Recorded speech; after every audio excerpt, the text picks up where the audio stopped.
පාසලේ දෙවැනි දවසත් උදා වුණා. දැන් මට හොඳම මිතුරියක් ඉන්න නිසා බය වෙන්න දෙයක් නැහැ.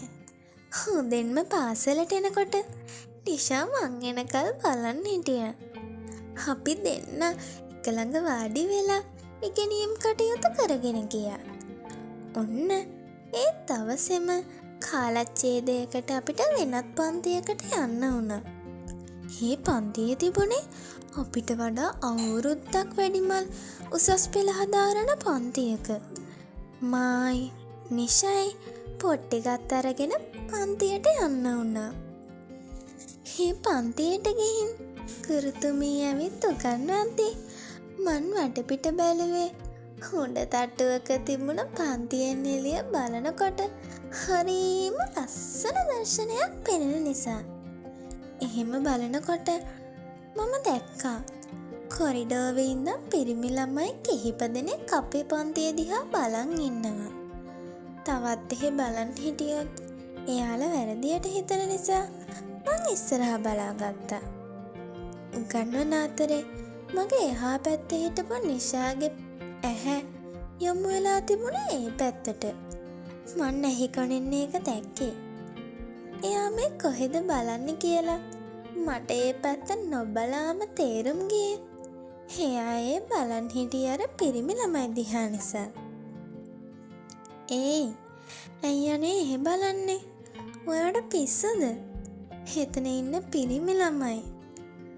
මං නිෂාට කිව්වේ එයා මේ බලන් ඉන්න එක හරි නෑ කියලා හිතුන නිසා. බලන්නකෝ ලස්සන කොල්ල ටිකක් නේද?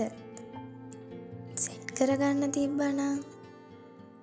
නිෂාගේ වචන නම් මට එච්චර ඇල්ලුවේ නැහැ. මං ඇයට පිළිතුරක් නොදීම පාඩම බලාගත්තා. මේ අතරේ එකපාරටම නිෂා මගේ ඇඟට තට්ටු දාන්න ගත්තා. අර බලපංකෝ අර මැද ඉන්න ලස්සන කොල්ලා ඔයාගෙන මගෙන් අහනවා. නිෂා මාව හොල්ලමින් කියන්න වුණා. මං ඒ පැත්ත බැලුවේ නැහැ. නිෂා ඔයා බලන නිසා යාළ එහෙම කරන්නේ. කරුණාකරලා පාඩම අහගන්නකෝ. මං එයාට සැරෙන් එහෙම කිව්වා.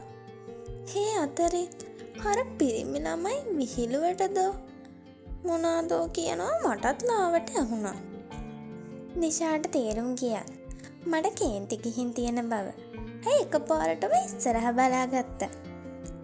නිෂා මං හිතපු විදිහ කෙනෙක් නෙවෙයිදෝ කියලා මට හිතුණත් මං ආයෙමත් හිතාගත්තේ එයාගේ හැටි වෙන්නේ නැති කියලා.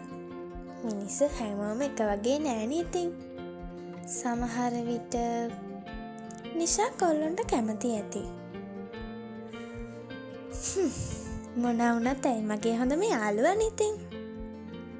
ඔන්න ඒ කාලච්ඡේදය ඉවර වෙලා අපි යන්න පිටත් වුණා.